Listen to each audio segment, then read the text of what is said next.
மாவலி கொடுத்த காசு வேஸ்ட் இல்லப்பா. மாவலி கொடுத்த காசு வேஸ்ட் இல்ல.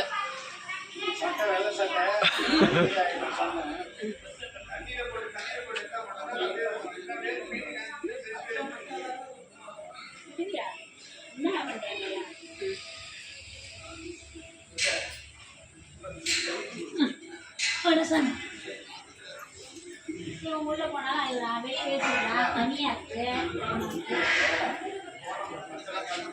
ஐயா கொஞ்சம் மாசா உள்ள விட்டுக்கோ.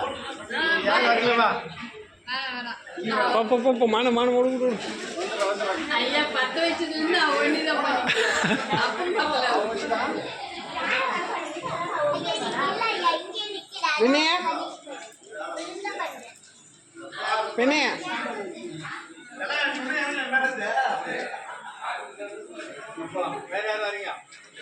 போ மான ஓடு ஓடு ஓடு ஓடு ஓடு ஏய் போ மான அது இன்னும் கொஞ்ச நேரம் தான். அப்போட